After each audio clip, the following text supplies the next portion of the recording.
Tom, I grew up watching Ron Howard on TV, Yes, and so did I. I met him a few years ago, and I thought, wow, I'm talking to Opie Taylor, I'm talking to Yeah. Richie Cunningham. Now, did you look at him differently sometimes during the filming and realize and think I'm being directed by Richie Cunningham?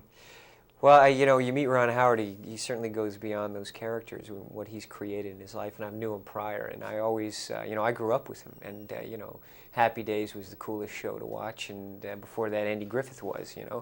And I remember seeing. Actually, my cousin took me to American Graffiti. I was actually too young to get into the picture, but she and her friend got me and my cousin in, and that really had a lasting effect on me. I loved that movie, and. So yeah, there was times I used to talk to him about the show and what it was like, and but he's certainly gone way beyond that and really created an incredible life for himself. I have a real interest in actors and their early film experiences. Yeah.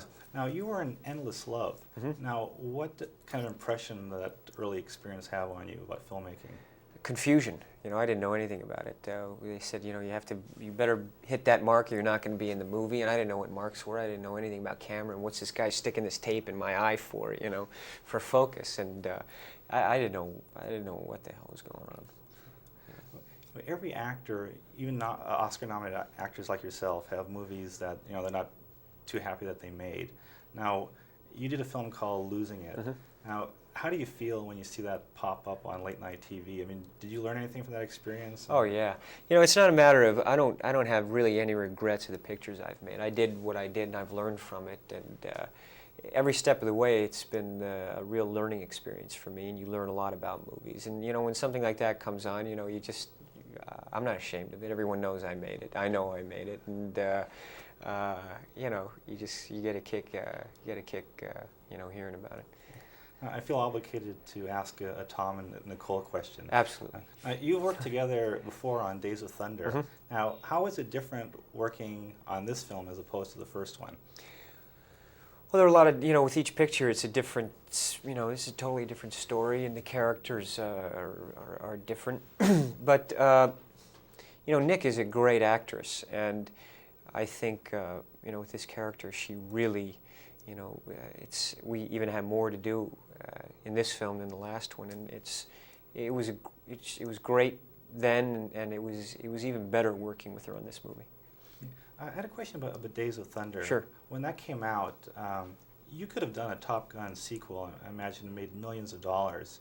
And when you made that film, some criticized it as being Top Guns on wheels. Did you feel that that was unfair, or did you feel that maybe some people were trying to knock you off the top of the hill with that criticism?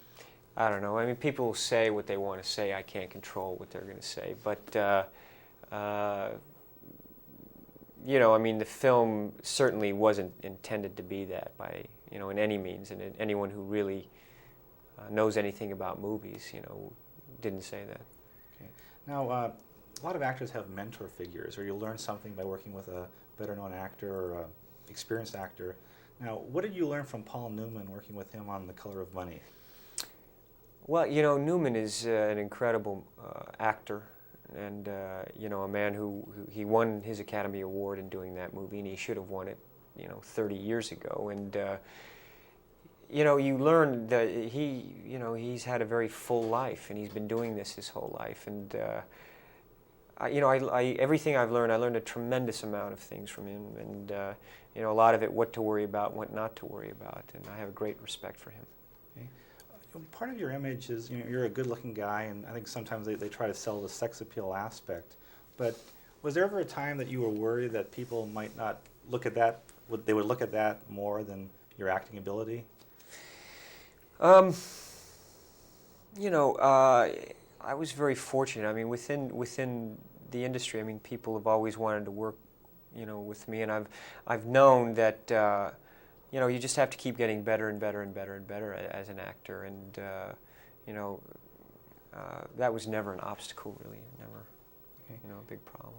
And a quick question is, I always wonder about the advice actors get, and every actor gets some really bad advice somewhere down the line. Maybe they don't follow it, hopefully they don't follow it, but what was the worst advice you've ever received about your career?